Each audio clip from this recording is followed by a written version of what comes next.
Destination Nightmare, the B-Movie Podcast.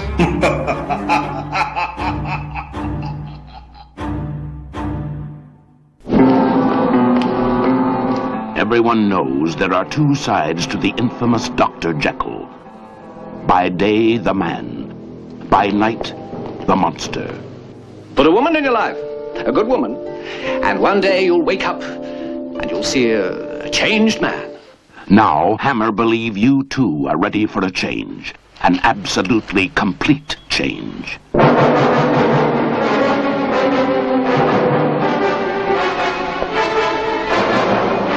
This is the testament of Dr. Henry Jekyll. Male. Male. Male.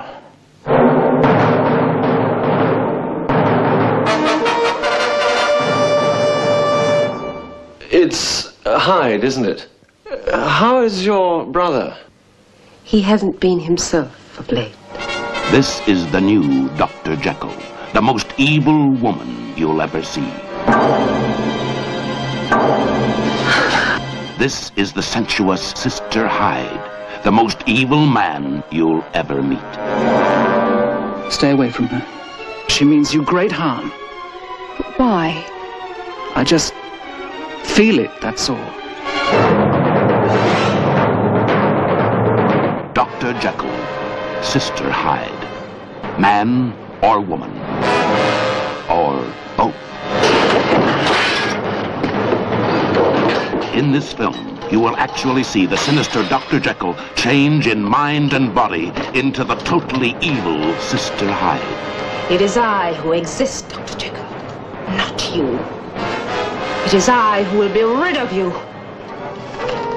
Rid of you! Rid of you! Hammer invites you to share the agony of a man whose body is possessed by a strange passion to murder and beyond. They must be female. No more than 20 years old. There will be a different kind of victim tonight. And then the tug-of-war will be ended between us.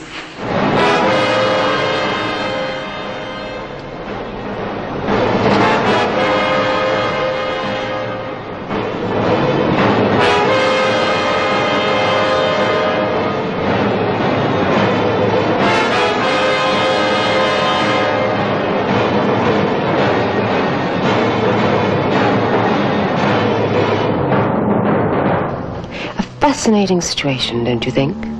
It'll be interesting to see who wins. No, it's time to talk about 1971 Hammer kind of trans movies. Yeah. Really, more trans than you would think, you know. Yes, exactly. And it's funny watching this, and what with the trans stuff going on in the world today, I'm like, man, this is an appropriate movie. That's why I picked it. I go, this is a movie for today's times. Only made 50 years ago, but they predicted the future or something along those lines. It's from Hammer. It's Dr. Jekyll and Sister Hyde. I've had this movie forever. I never watched it. I told my friend, I was talking to my friend earlier, he goes, yeah, we're doing this for a podcast. And I go, I never saw it before. He goes, are you kidding me? And I go, no. He goes, it used to be on CBS late night movie and stuff. I know, I just never watched it. I had it on DVD, but I don't have my DVDs, all of them here, so it's on Tubi.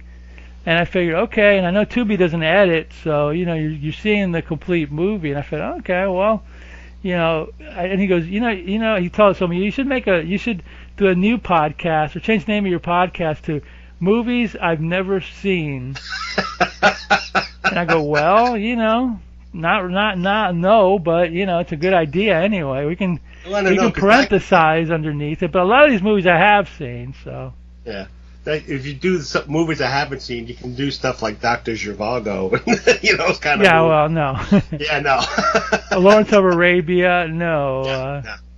Oh, I can tell you ones that I haven't seen that people go, really? You never saw that? Okay, I'll give you a quickie. Rosemary's Baby, 2001, The Shining. Those three right there. I never saw those movies. Yeah. You know what I just saw the other day for the first time over my friend's house? They go, let's pick a movie that you never saw before. Suspiria. Did you ever see Suspiria? Dario Argento, the girl in the ballet school with all the witchery going on and all the stuff. I've seen. I came in the movie in the middle of it, and then I didn't get to see the end. But I've heard of it, and I've seen pictures of it. Loudest soundtrack I've ever heard in my life. Yeah. By the band Goblin or whatever. It's like that soundtrack is like in your face. It's like, whoa, here it comes. Psh, it was like cool movie. I liked it. I'm glad I finally saw it. But man, they got famous from that movie. So I mean, good for them. But anyway, yeah. So. And I'd never seen Dr. Jekyll and Sister Hyde, probably because I bought it because it was a Hammer movie, right. But I thought it would be kind of weird, and it was very weird in spots, but... Yeah, it was odd. I remember seeing this when I was a kid. You did? Okay. But, of course, without the nude scenes. Yeah, right. And, because I was kind of half paying attention to doing that, and then suddenly he changes, and then he opens his robe, and I'm like, wait a minute, I don't remember that. Exactly. I forgot. I don't even know. I didn't even look to see what the rating of this movie was, but it's got to have been rated R. Yeah. But yeah, there was 2 nude scenes in it. Hey. Hey, how are you, Al? I'm doing all right. Good. Sorry about these. I love how you guys banter back and forth with each other. Oh my God, it just cracks me up so much, And Roddy, he just gets in such a good mood when he does this, and hangs out with you, so it's so cool. we did like 20 minutes of art talk before the movie. Yeah, too. I know. Hey, I know. Well, I was making fun of the movie today. I'm sorry. Of course. So he's a cross dresser. Oh no. He's a trans. He's a trans, yeah. It's like, oh my God. It's a movie for today's times. I know. It's right on point for today's people. Exactly. Now everybody will love this movie. Maybe. Yes. Yeah. Well, it's good to see you. Okay, good to see you. Out for a walk. Okay. It is a movie for today's time. Yeah. Sorry. I mean, it's like I figured, okay, well, we can get on some good conversations about all this weirdness, so why not do it? It was on Tubi, so I figured, okay. What the hell, let's just watch it, It's like, I knew what it was going to be, you know what I mean? It was just, I knew there was going to be scenes that were kind of creepy where it's like, she, and then she's making out with the upstairs guy, and brother. Like, oh. Yeah, I was watching that going, I wonder what the hell is going on in Dr. Jekyll's head when all this crap is going on. But there was another scene where, like, he sees the guy upstairs, like, in the store, and he looks at him and he goes, Howard, and he's, like, loving him, and I go, oh, that's weird. And then he goes, oh, crap, no, I'm turning into whatever,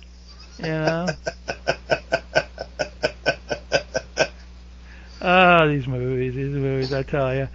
Hammer was good at coming up with goofy stuff. Around this time was Vampire Lovers and all that stuff. They were pushing the sexy weirdness going on. Yeah. And I've never taken account, but there has to be over 50 or more Dr. Jekyll movies made throughout the history of film. It's probably one of the, like right after Dracula, probably one of the most famous stories. Yeah, movie characters, because it's not just like B-movie horror movies that use the character, but it's also like some mainstream media and TV shows would use the concept of the character. Yeah, that's it exactly. Maybe there's more than 50. Maybe there's more like hundreds of them. Because you're right, TV shows would do a Jekyll and Hyde episode because it was just, okay, what do we got now? Oh, Darren turns into Mr. So-and-so. Yeah. I'm sure this idea was used in Bewitched. Oh, yeah, probably. Yeah. Yeah, probably. Yeah. I know there was a famous one with Frederick March. The original one. No, the original was Lionel Barrymore, the 30s Yeah, one. Lionel Barrymore was another one, and then there was one with Spencer Tracy, I believe. I originally saw the Spencer Tracy one, and I thought it was okay. Yeah. And then I saw the Lionel Barrymore one where he actually does the transformation with his own like acting and a little bit of grease paint, and it was like, well, that's cool. But the Frederick March one, that's a messed up movie, man. Is it really? It's like got S&M scenes in it, kind of for the times. and that makeup just gets kind of creepier and creepier as the movie goes along. That was a really good one, the Frederick March one.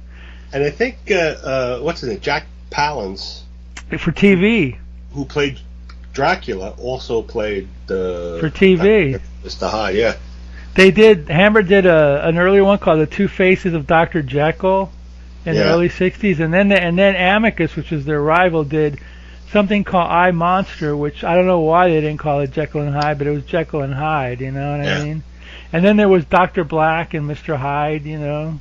We did that one on the other show. That was incredible, and you know, and so on and so on, and you know, I'm sure there's tons more that we're not, you know. There's Daughter of Dr. Jekyll. There was one of those that was around in the 50s, you know. It's a time.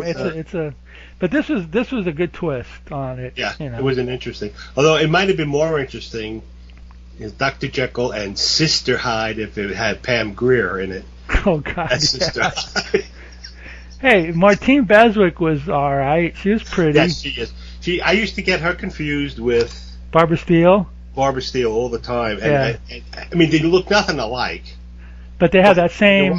You're watching the movies on the TV, and you can't control when they come on, so you'll see, you know, something like Prehistoric Women with Martine Beswick, and then Black Sunday with Barbara Steele. You're like, is that the same actress?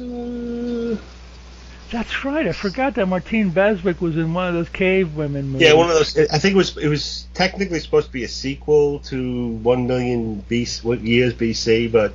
Oh yeah, I forgot about that. Something like that. She was also in a Bond movie. Yes, she played a Bond girl. Yeah, that's right. And Dr. Jekyll, you know, Ralph Bates. Boy, he reminds me a lot of Ray Davies from the Kinks. He could have played him in a movie if Ralph Bates died in the 70s, but he looks like Ray Davies. Yeah. You know, with the hair and everything, you know, it's like, oh man, you know, it's like da-da-da-da-da, you know, it's like he died he died after, I don't know what time in this, but he died young in the 70s, so you know, but I used to wear my hair like that long and parted on the side like that. Oh yeah, I used to when I had a lot more hair. Now, Martine Beswick was married to John Richardson, who was the actor who played Tumac in 1 Million Years BC. Oh, I didn't know she was married to John Richardson. He was in Black Sunday, dude. Wow, what a weird kind of. Wow, what a weird. He was Barbara Steele's boyfriend in Black Sunday, John Richardson. Wow. Kind of incestuous in a weird way. Yeah. Yeah, Martine Beswick is from Jamaica, but. She was in another movie which I've never watched. Again, one of those movies I've never watched, called Seizure, and it was Oliver Stone's first movie, and it's a horror movie. And she's in it, Jonathan Frid's in it, and Hervé Villachez is in it. What's the name of the movie? Seizure. Oh, we need to watch it one day, because that's another one I've never seen. Yeah. Oh, no, you know what it is? I'm thinking of Paranoiac. That's the movie. No, that's a Hammer one, yeah. Yeah. Seizure was the first Oliver Stone movie. Wow. And it's like a horror movie. You know, they all start out doing horror movies, but I've never seen it. But Jonathan Frid's in it, but he doesn't have any dialogue. And, you know, Hervé Villachez and Martine and other people, too. So it was actually a good cast, but at any rate, yeah. She was in, I think she might have been in The Man with a Golden Gun or one of those Bond movies or something like that. I'm not 100% sure, you know, but I think she's still around, too. I think she's still alive, too, but I don't know if she's made a movie in a while, but... Yeah, she's alive. I think she does the convention circuit. She was in a movie with Carol Monroe. Oh, yeah. It was supposed to be... It was done later, and it was supposed to be like a takeoff of B movies, but it's one of those movies... Was it Amazon Women on the Moon or something? They're what the hell was it? I forget what it was called, but you know, those movies they're self-aware. Yeah. It wasn't really. I'll have to check that out. I didn't know that. I mean, I've only seen a few of her movies or whatever, but she was very attractive in this movie. You know what I mean? Yes. She's kind of creepy looking too. You know, it's like the Barbara Steele deal, where she can look kind of attractive, but then when she does a certain lighting or a certain move, she's kind of like, you know, she could be scary looking or whatever. Yeah, she's got those hollow cheekbones. Yes. And she gives you that weirdo stare. But tremendous body, so, you know. Yes. That's right, I forgot about prehistoric women. There was another one of those Hammer ones too, called Creatures the World Forgot. It was another one of those prehistoric where they all talk in their own language or whatever, and there's no dialogue except for like, ooh, ooh, ooh, you know, whatever, you know what I mean? Yeah, Creatures the World. I think wasn't that when they went on to, I don't know if it's that or Prehistoric Women, where some guys find an island or a plateau of the cave women, and Martine Beswick is the queen. That's probably Prehistoric Women, yeah. Okay. But the whatchamacallit, the one I just said, oh God, I can't remember what the last movie I said, The Creatures the World Forgot. When I first joined Facebook, I was invited to like a party to watch the movie, and people were chatting about it, and that was one of the first Facebook experiences I ever had. And it's like the whole movie, I'm watching the whole movie, and I keep typing, so where are the creatures? Because the creatures were like another tribe or something like that. It wasn't that great, but, you know, the girl in it, Julie Edge or whatever her name was, she was very pretty, you know, so she was, you know, worth watching or whatever. And that's the only reason why we watch these movies. And, you know, since we're talking about those kind of movies, R.I.P. Raquel Welch, you know, she was the ultimate cave woman. Yeah. She was one of my first crushes. Oh God, yeah, she was. I forget when that came out, but when it first came out, it was on the double bill with another movie, Sargasso Sea or something like that. Yeah. And my brother took me and my cousin to see it, and it's, you know, see Raquel Welch prancing around and stuff. I'm like in love. Yeah, well, that poster of her in the cave. Oh woman, God, yeah. That was on everybody's walls back then, you know what I mean? You used to sell the 6-foot posters, you know, of it or whatever. That was like a heavy-duty thing. And she always kind of like... I was watching a repeat of Johnny Carson a few years ago. They play him on... There's a Johnny Carson channel or whatever, and she was on, and she had just done like a TV movie, a dramatic thing. And they're talking, what's the movie about? Oh, it's about a battered woman and blah, blah, blah, and this and that. And he's got another guest there, a professor that was on before Raquel. So they're talking, and Johnny Carson gives Raquel. I got to tell you, though, the other night on the Late Show, they were playing 1 Million BC. Man, that was a great movie. And she's like, oh, no. And the other doctor goes, oh, yeah, I love that movie, you know. And she's like, oh, no, I want to be taken seriously as an actress. And you're like, hey, sorry, you know what I mean? Sorry, you went and did that movie, and you kind of like, you know, gave yourself like, you know. Towards the end, she kind of accepted her role as a sex symbol and had a better sense of humor about it.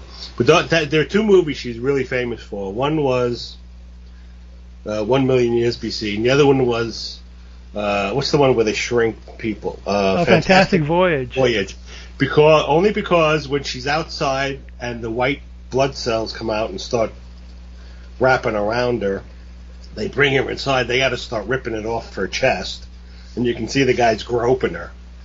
And a lot of guys keep rewinding that scene. I gotta watch that. I never noticed that. Yeah. Well, yeah, she also was in a movie, a gender bender movie.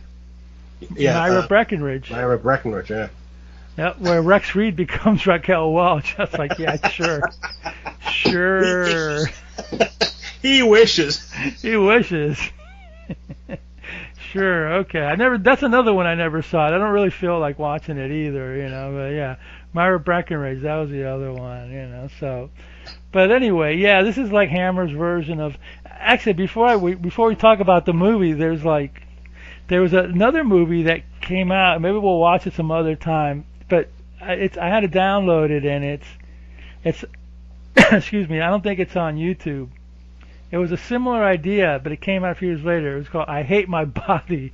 And it was about a guy who was in a car accident and he dies, but his brain's still alive. And then I guess the doctor, who's the doctor at the hospital, has that body there, and then he has body of a woman who's like still alive, but her brain's dead. So he just said, "Hey, why don't I just grab this guy's brain and put it on this lady's body, and let's see what happens," you know? So the transplant is successful, and the hot woman with the guy's brain, like, is going around like, "Hey, maybe I can, like, you know, fool around or, you know, kill people too and all that." So I gotta tell you, man, these guys. I'll see if I can find it. I know it's on a website that I can get it on. One day we'll find it. But yeah, it's called I Hate My Body. The woman in it is beautiful. Her name is Alexandra Bastido. She was in some British TV show, sci-fi, called The Champions. I don't know if it was The Champions or what, but it was a sci-fi. It was an early 70s sci-fi British ITV TV show or whatever. She's very pretty. Alexandra Bastido, I think, is her name. Oh, was that the one where they're in a plane crash? Yes. And some Tibetan lamas teach them. That's it. I used to watch that when it was on. It was on in the States. Was it called The Champions or something? Yeah, The Champions. Yeah. Yeah, that's her. That's the girl. She's beautiful. She was in I Hate My Body or whatever. You know, she was the with the transplanted guy brain in her head or whatever. You know, so yeah. She was in a lot of other things, but I get those early ITV British shows like The Professionals, The Champions, the this, the that. You know, and I'm like, The Saint. You know, whatever. The Avengers. Yeah. You know, but I seem to remember watching a couple episodes of that. Yeah. Of that. I don't remember seeing it on TV. I think I saw it on YouTube. I remember it was on. I don't think it was very popular. No. It was on maybe for a season, like a summer replacement or something. Oh, you think it was on? Oh, you think it was on the whatchamacallit, ABC, NBC, CBS, or whatever? Yeah, one of those. Because I know the Avengers was really. The Avengers was. And then so was. Patrick McGowan, who played, what the hell was that? John Steed. Not The Prisoner, the other one. Secret Agent Man. Oh, so that was Patrick McGowan, yeah. Secret Agent Man and then The Prisoner. And The Prisoner. And then The Prisoner was a summer replacement for the Jackie Gleason show. Wow. Weird. Yeah. They had The Champions, and there's, I love The Professionals. That's the one with... Tony Curtis, right? Tony Curtis and... Roger Moore. I like that. Okay, yeah. But that was more of a detective show. Adventure, kind of. Adventure, yeah. I think The Champions was sci-fi. Yeah, a little bit more sci-fi. And then you had, you had those. I also loved those Super Marionation. Oh, Jerry Anderson. Yeah, was it Thunderbirds? Thunderbirds, Stingray. Was it Supercar? Supercar was the first one I saw back in New York. Oh God, it was ages ago. With the strings. 5. Supercar, you could really see the strings, like in the. Yeah. There was a Roger Moore, Dudley Moore, and Peter Cook. They had a show on, like a sketch show, and so they did a sketch called Supercar Thunder Thingy. Oh, they did, they played marionettes, so they kind of walked like marionettes. Oh, I never saw that. They had the dialogue would be a voiceover, and they'd be like just moving their mouths, like they were puppets. So Dudley Moore comes in, and he's got these they look like clotheslines on the string. And so the Peter Cook character goes, "I can see your strings." And then Dudley Moore goes, "Yes, I've put on weight." Those shows I can watch those shows I can watch 10 minutes of them, and then I start getting like, okay. Yeah. Somebody on YouTube did a modern day version of that, and It's really good. I'll see if I can find it and send it to you. There's a guy on YouTube that did his own Jerry Anderson show. Wow. Cool. And it's like from the last 4 or 5 years or whatever, and it looks just like those puppets. Oh, cool. Excellent. I can only watch 10 minutes of those shows before I start getting real bored. And it's like, and then the little walk that they do, they can't walk normal, so they kind of Yeah, so they just, I used to try, it used to make my parents laugh by walking around the house like that. And then I would make believe like I'm sitting still and I'm being moved by the strings. And then whenever they had to have a close up of hands opening the door, they would get a real hand and get a real hand. Very jarring, like ugh. I know. But Supercar was the first one that I saw. Yeah. Back in 63 or 64 in New York. That one I do remember, and I still enjoy. Yeah. And there's actually a Supercar comic book, too. Oh, is there? Oh, yeah, it was an old comic book, but yeah, that one I remember. And the theme song, Supercar. Oh, yeah, that's the only lyric, Supercar. Supercar, Supercar, Supercar. I'm pretty sure I watched it on one of those kids shows in the morning, like Wonderama or one of those shows or whatever. Yeah. I think they were short segments. I'm not 100% sure. It was 50 or 60 years ago. I don't know. So long ago. But at any rate, yeah. All those Brit shows or whatever. But anyway, back to Dr. Jekyll, Sister Hyde. Sister Hyde. Hey, you know what? Let's just take a break, and then when we come back, we're going to start talking about the movie. Okay. Break. Twitch of the Death Nerve. The first motion picture to require face-to-face warning. Every ticket holder must pass through the theater's final warning station. We must warn you face-to-face. Warning. Diabolical, fiendish, savage. Twitch of the Death Nerve. You may not walk away from this one. We interrupt this program to bring you the following special announcement.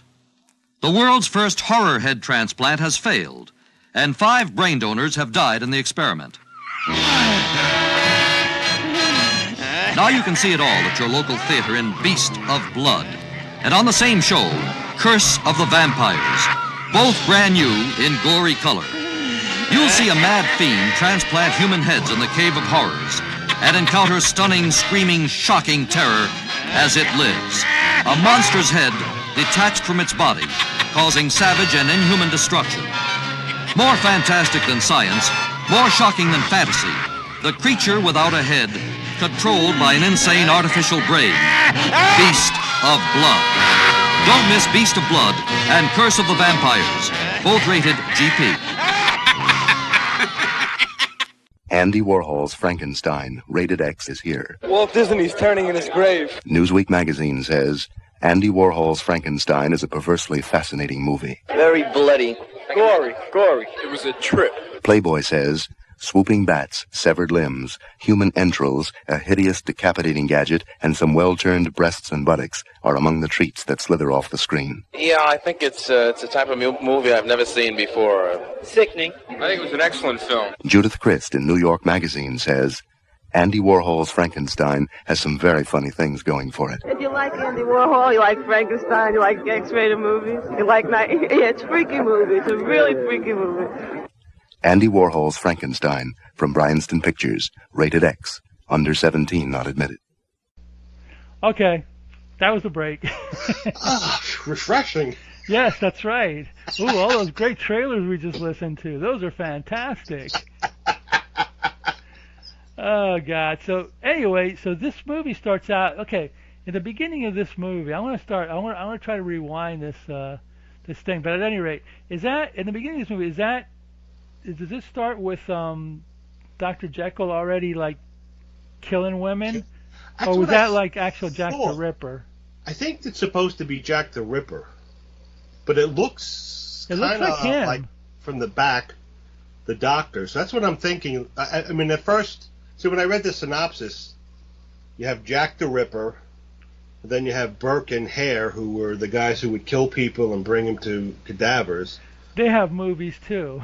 Yeah, so I'm wondering. I thought that he was killing all along, but reading a synopsis, the guy we first saw was Jack the Ripper. Okay. And later on, when the doctor needed more, they never specified what organ he needed. When he needed, it was a gland.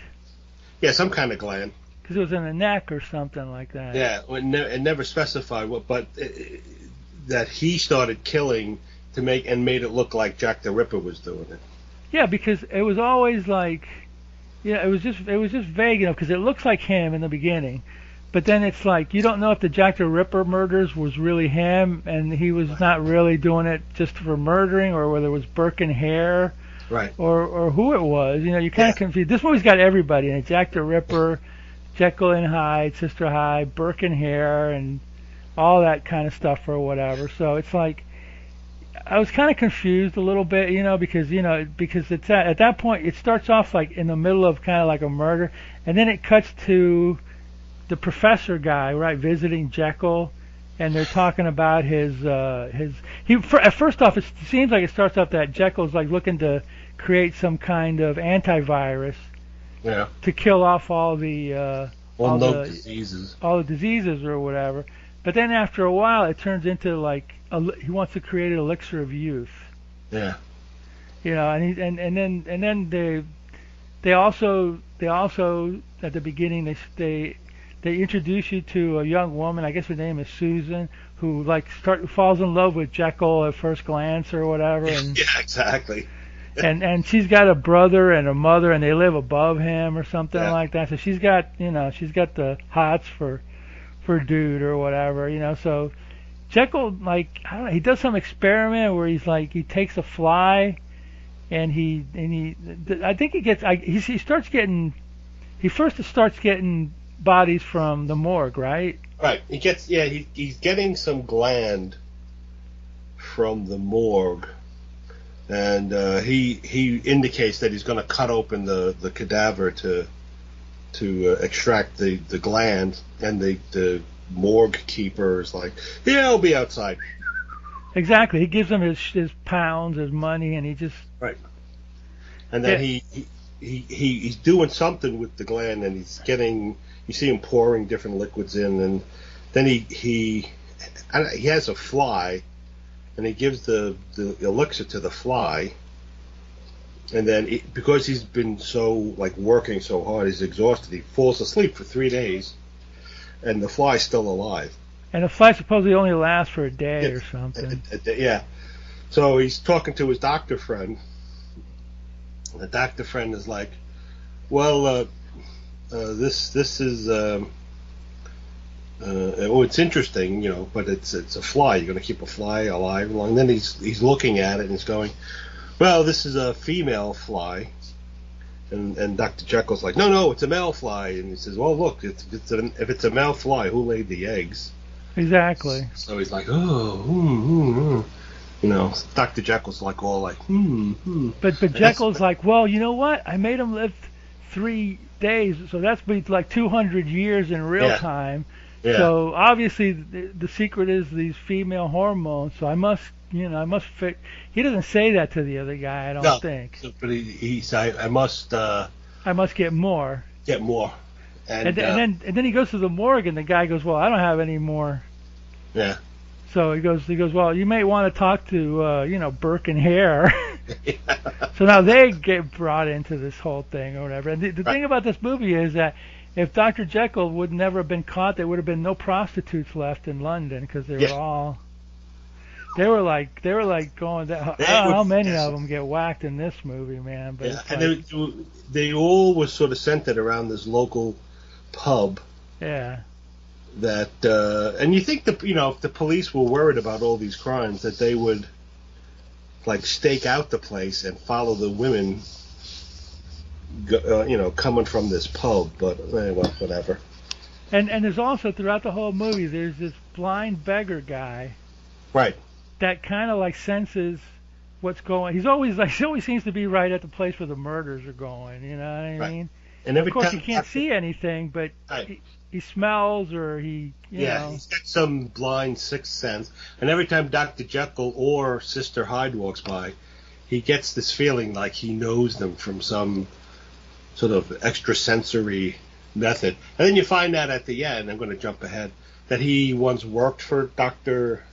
Jekyll. Uh-huh. I'm like, what? Where the hell did that come from? Yeah. Well, he's very important at the end of the movie, so... But the police could have investigated him before that, But anyway, so Burke and Hare bring Jekyll a waitress at the tavern, and Jekyll goes, I remember this woman. She was waiting on us, before, and they're like, hey, Don't ask too many questions, or you might, He goes, okay, well, here's your money, thanks. And then he does it, and then he does the whole operation or whatever, and then he makes another potion, and he decides after only trying it on one fly, he's gonna do it on himself. He's gonna do it on himself. So he takes it for himself. He takes it on himself, and in the meantime, I think that the Susan upstairs has the hots for him, and she invites him down up for dinner, and he kind of refuses or whatever. Yeah. And then he does no, I can't. He locks the door because this Susan opens the door every once in a while, without letting At any rate, so that then he takes the potion and he transforms into a woman, a female.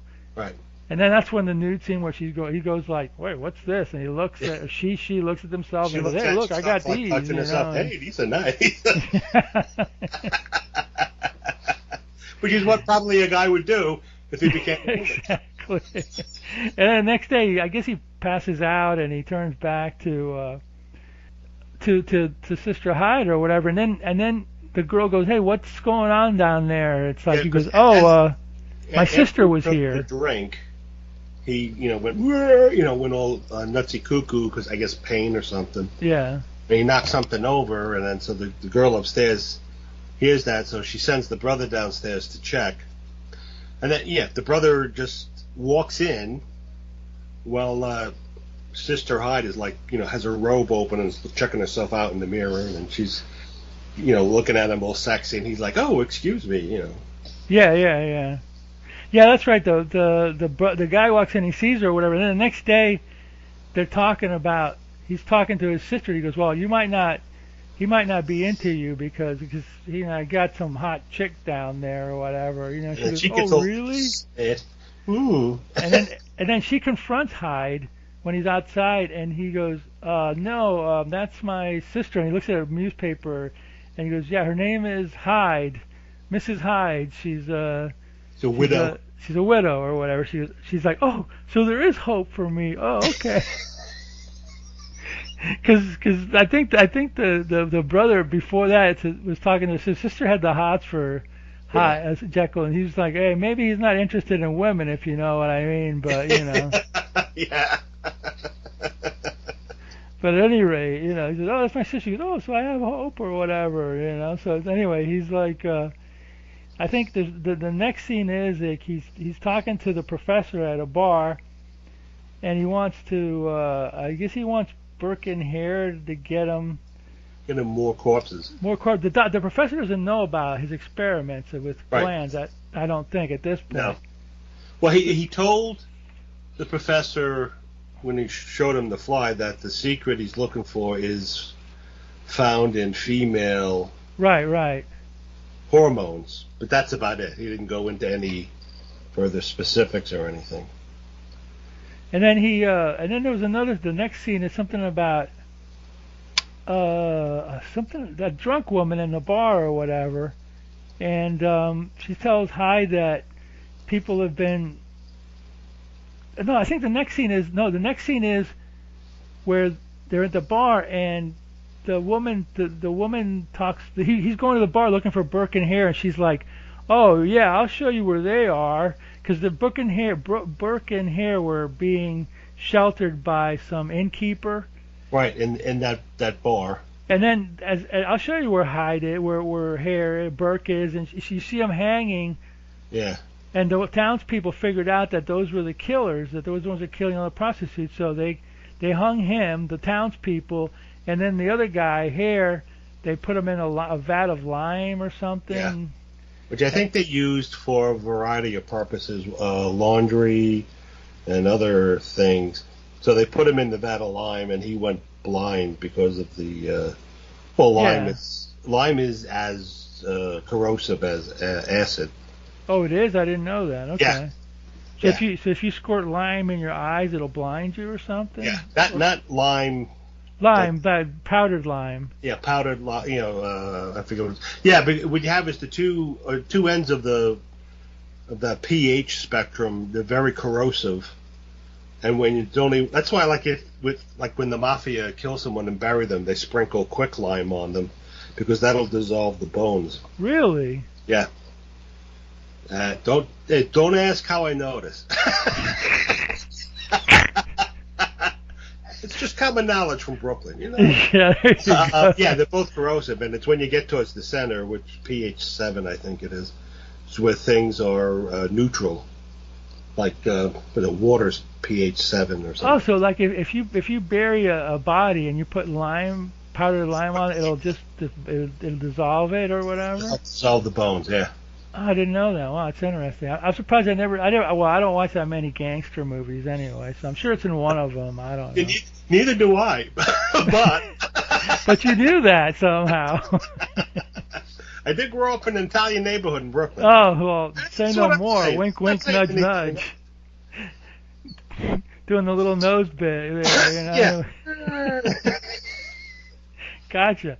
Anyway, so the next scene is Susan upstairs bringing Jekyll food downstairs, and he lets her in, and then he talks about, that, do you think it's moral to do anything if you're gonna for the greater good of humanity? Is anything on the table that you can possibly do? And she's like, oh, I guess so. Yeah. So he's like, oh, okay, well then I'll go out and kill. Now that Burke and Hare are gone, then I guess it's okay for me to go out and kill people for the greater good of humanity. It's like, okay. Yeah. So now Hyde starts. It always makes me, that concept makes me laugh. I'm looking to save people, so I'm just going to kill a bunch of people over here. I'm just going to kill a bunch of hookers, to save humanity. We'll just. Yeah, well, yeah, okay, good morale. Obviously Dr. Jekyll is a brilliant man, except he's got no 2 cents in him. Screws loose. No, he's got screws loose or whatever. It's all that time he spends with flies. Exactly. So now Jekyll has to go out and do the killings. Right. So and now it goes back to what the beginning of the movie was, I guess. It looks like the same guy, but anyway, whatever. So anyway, does he bring? Is this the one where he brings the? Yeah, he brings the woman, or he goes to the woman's apartment, and he does the whole, the surgical removal, and the beggar guy kind of notices, but he's blind, so he doesn't know who it is. But he's got that weird sixth sense. Yeah. And he keeps and every time Jekyll walks by, you can see he's reacting as if he knows. And in fact, at one point he goes, "Do I know you?" Yeah, and then after Jekyll killed the woman, he kind of bumps into the beggar, and isn't that the scene where he goes and he gets the beggar's cane for him, and there's blood on the cane? Yeah, it's because there's blood on his hands. Yeah, that's right. He bumps into the blind guy who knocks his cane out of his hand. So I remember that. And then, he bends over, picks up the cane with his bloody hand, hands it to the blind guy, and then you see the blood on the cane, and then Jekyll sees it, then he rushes off away home. Yeah, he goes back home and he makes another potion. You know what I think at the beginning of the movie, going back again, it is like Dr. Jekyll, because after he murdered the person at the very beginning of the movie, and then it cuts to him meeting he took whatever it was and put it in a surgical bag or whatever, and put it in a refrigerator. Yeah. I think you're right. I think it was him. I think it started off the movie starts off with one of the murders, and then it cuts to the beginning of the movie. But anyway, going back. So Jekyll makes another potion and turns into Sister Hyde again, and then that's where the brother from upstairs comes down. Well, first of all, she gets naked, and then she takes her robe, she's naked, and then she grabs the red curtains. Yes. And she's like an expert dressmaker now, because she makes herself a perfect red, evening dress or whatever. So that's when the dude from upstairs comes down, and let's see, what did I write here? That's when he comes down, right? And he's like, oh. And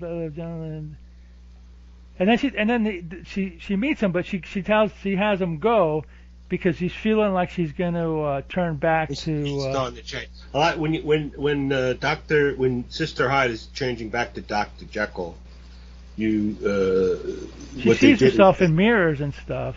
They would also use the hand of the actor. So like she would reach up her hand to touch something, or like the guy's face, and then she would see that it was a male hand, and she's like, "Oh, you gotta go." Right. So she sends the guy away because she feels he's turning back to Jekyll. So, and then of course Jekyll starts going out again and killing people in alleyways. Now he just kills them in alleyways and whatever, takes the glands out, and there's always like, scream, and then he's done real quick, and the cops come and he's gone or whatever. So anyway, at this point they bring in the professor, his buddy, right, to examine the corpse, and he's noticing that all the corpses are being killed in the same way, and the same gland is being removed. And it's the gland, he knows it's the gland that Dr. Jekyll's using. Exactly. His experiment. So he gets suspicious. So he and the cop, or one of the police officers, they're in a hansom cab, and they're waiting outside Dr. Jekyll's house. Yeah, they're watching him. Out.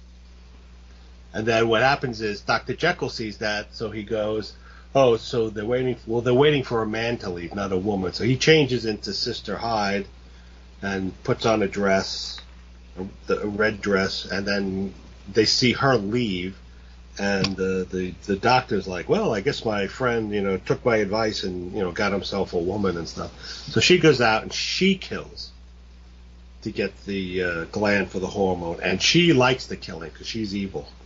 So if she's out killing, that means that she's a female version of him, because they know how to do the operation. Right. Yeah, she is, and so it's like she supposedly she's the stronger personality. Right. Okay. Yeah. At this point, after a few potions or whatever. Yeah, and she's taking control of him, and he can't. He's losing it. Pretty much, yeah. She goes out and kills, and then comes back, and then while she runs into the street the blind guy too, and she gives him a few coins too. Again, do I know you? Because again, she's a woman now. He's a woman. There's still something about him that he finds familiar because of his blind ESP or something. So that throws the cop and the doctor off, because, well, Jekyll never left his residence, only a woman did, and obviously a woman can't commit these horrible crimes. And that's the sister or whatever. What was she doing walking around the street in the middle of the night? Yeah. So after that scene, after he turns back to Jekyll, there's that scene where, like, the upstairs guy sees Jekyll at the store, because Jekyll goes out to get a dress or to get something. And he sees him, and Jekyll sees, the guy, I forgot what his name was, the brother upstairs, and he looks at him and he goes, "Oh, Howard," and he gets all kind of like, gay for him or whatever. And then he goes, "Oh, no, She's no, up, no." touches his face. Yeah, that was a weird. He's like, "Ugh." What the That's hell? when it starts getting a little creepy or whatever. Well, as if it wasn't creepy already, to be creepier, I should say. And then he leaves, and then the professor decides he's going to go to Jekyll's house, and then Sister Hyde starts taking over again. Right. And then let's see. Sister Hyde takes over again. She starts killing again. She goes out and has another kill or whatever. Right. So then the professor goes to Hyde's house, and he meets her, and she's like, he suspects that her brother is killing people. Right. And he tells Sister Hyde that, because he doesn't know that, she's really him. Right. And so she goes, "Well, let's go back to your house and talk about my brother or whatever, You can't hear. What's that? So I can hear you. They go back to her house, or his house, or apartment, or whatever, and then she kills him. He's trying to get sexy with her, Yeah, he's talking. She's standing there staring, listening to him, and he's talking, and saying, "Well, your brother's doing these experiments, and I think that blah blah blah. He's going on and on. And meantime, she like opens her dress up and just is standing there in her underwear. And he's like, let's talk about that later. And then they start kissing, and she grabs a dagger from his desk and kills him. Yeah. And then the next day, Hyde wakes up and is with blood on his hands, and he's like, "Was I dreaming? What the hell's going on?" Yes. But he's got blood on his hands or whatever, And then it's like he finds the knife. And he finds a knife, and that's when he starts destroying the lab, because he figures out what's going on or whatever, and he starts destroying the lab. But I think he turns into Sister Hyde again. Yeah. And then the people upstairs heard a commotion, and they go, "You better go down there and see what's going on," or whatever. And then the guy from upstairs comes down, and that's when he turned back into Sister Hyde, and she seduces the guy, which is really creepy because it's in a red dress. Yeah, they start making out, and then the sister knocks on the door, and he has to stop. He's like, "Oh, damn it, she's here." So she comes down and she goes, "Oh, you two here. So what happened with Dr. Jekyll?" And I'm like, "Well, we don't know, but then they're talking, and all of a sudden it's like you said before. Yeah, the hand starts turning into the man hands or whatever. So she kicks him out. She says, "Get out of here!" Yeah. And they're like, "What the hell's wrong with this woman?" or whatever. So they kick him out, and then she comes down to give him dinner.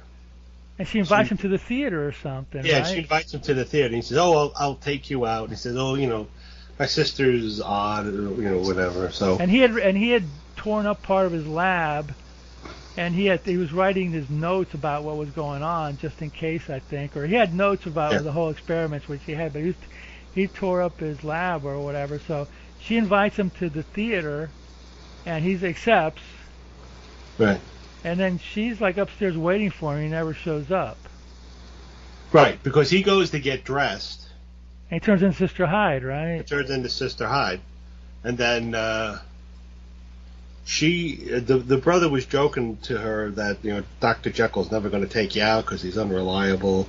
So she gets all pissy. So then she goes downstairs to knock on his door, and he's not answering. And so and then the brother comes out, and she's like, "He's outside getting a cab." So then she decides to go out and walk to the theater by herself. And in the meantime, Sister Hyde, Jekyll turns into Sister Hyde. He starts following her because she's like, "Well, I'm going to gain control of this body, one way or another. And I think using a young virgin's blood or glands or hormones, whatever, will..." Oh, as opposed to like some streetwalker. Yeah, instead of using a streetwalker, I'm going to use the nubile, innocent glandular hormones from that woman. So she goes out, she follows Susan, and she goes to kill Susan, and she can't. Her Dr. Jekyll exerts his will and stops her from killing Susan, the girl upstairs. Right. And then Jekyll the next day or whatever starts writing. He says something about, "I need one more experiment so I can cure myself," or something or another. He wants to do it one last time. Right. But in the meantime, the blind man at the bar is talking to the people, and he tells them, "I know who's doing it." He finally figured it out. Yeah. And then the cops come in, and they go like, "What's going on?" He goes, "What do you know?" And he goes, "Well, I don't know if he can't prove it, but he basically tells them it's Dr. Jekyll." Yeah. Or whatever. So the cops show up at Jekyll's house, and Jekyll's writing in his diary. He goes, "Oh no, the cops are here," and they're like knocking on the door, and he's like, he freaks out, so he like tries to escape. Yeah. He goes out. His door's locked. He goes out. He's writing his memoirs, and he brings him into the lab, and he puts him down, but unfortunately he knocked over some acid or something. Yeah, right, they got burned. So then they're using a hatchet to break the door down. So he goes into the backyard, and he goes to go out the back gate.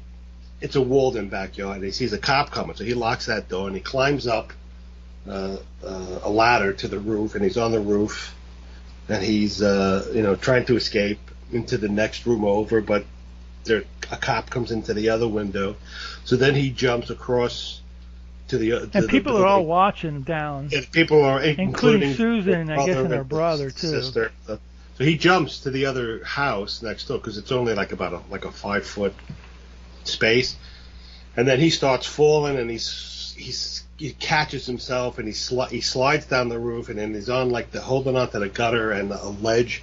His feet are on just tippy toe on the ledge, and his hands are on the gutter, and he's sliding over. And then suddenly you see he starts changing. Mm-hmm. He turns into Sister Hyde, but because Sister Hyde is weaker physically, can't hold himself up. So she falls down into the street. And then when everybody looks at he falls face down. When they roll him over, you see half the face is Sister Hyde, the other half is Dr. Jekyll. And the credits roll. The end. The end. I liked it. I liked it. It was well produced. Hammer movies are usually good budgets and good actors and silly. This was good. It was a good story. It wasn't too salacious. Yeah, it could have been a lot worse. Yeah, it didn't have the noted cleavage, or the cleavage that Hammer films are noted for. Not that much. It did have a nude scene, though. It did have a naked Martine Beswick, and you can't beat that.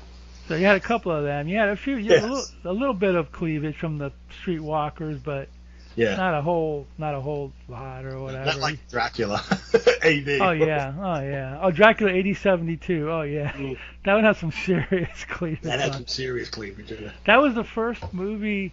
When I got a VCR in 1981 or something, that was the first movie I ever recorded off of the CBS late night movie. I wish I still had it. I mean, I had the movie, but I wish I still had that recording back in.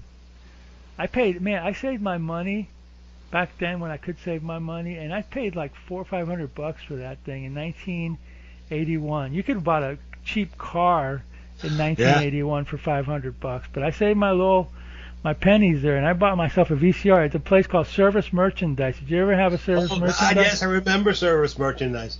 You could buy, you would go in and you look at their catalog. Sometimes they had stuff out. I bought a ton of stuff from there. There was also consumer distributors. I never had that. We never had that. It was the same concept. I don't know if they were just in the Northwest or whatever. But you'd go there, you'd look at something, you'd fill out a little slip, you'd go to the counter, you'd pay for it, and then you'd wait, and then, they had a conveyor belt that would come down, the thing you ordered would come out, slide out, then they'd call your name, you go and pick it up. Man, I loved that place. That was a great store. You remember the thing about Service Merchandise, when you bought like a appliance or a big item, it would come on a conveyor belt. Yeah. Some guy in the stock room would put on a conveyor belt after you paid for it. Like, oh, there it is. And back then, and we're talking late '81, the VHS tapes were like $15. Oh, so you always had to use the 6-hour speed, the crappy speed, because to get as much on it. Yeah, exactly. And if you didn't have the money, then you'd have to reuse it. So many. I have tons of tapes that I recorded on television, but the early '80s, those are all. There's only a few that still exist, or MTV tapes and stuff, As time went on, and VHS machines became more popular, and the tapes dropped.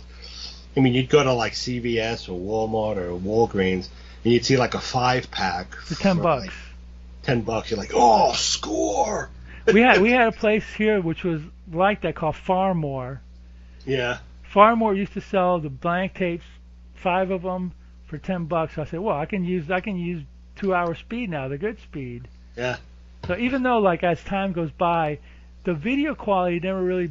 In some of these tapes, the video quality wasn't that bad because I didn't watch them that much, but the audio dropped out a lot. The audio seemed to go out, got muddled or whatever. But Farmore was also the place back in the late '80s where they started selling movies for $10, so you could buy pre-recorded movies. Oh, cool. That's where I got Blood of Ghastly Horror and a lot of those. They used to have. They were. I remember we used to go to Farmore after work, and they would have like a stack of VHS for like $5-10, and they had those the Nashi movies and the Blood Island movies and all that. Or they're called the World's Worst Video, they call them, and they were $10. I was like, whoa! So I got like Blood of Ghastly Horror and Horror of the Blood Monsters, and I don't think the Blood Island movies were part of that. I'm not sure, but and then by the mid '90s to late '90s, all the video stores started shutting down, the mom and pops, because Jerky Blockbuster put them out of business, so they were selling their tapes off.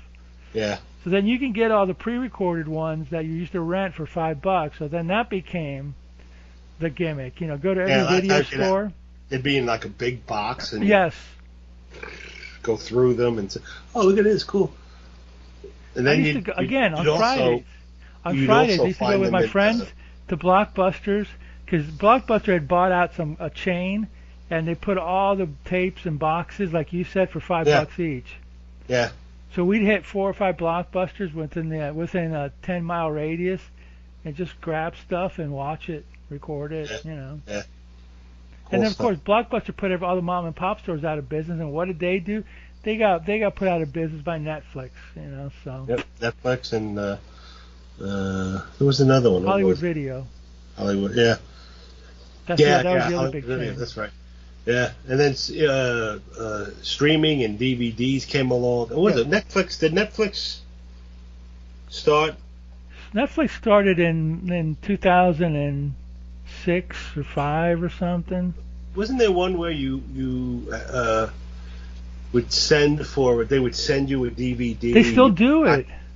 Do they? Oh God. Netflix, they still do. If you can get streaming, but you can also do the home. My friend still gets them every once in a while.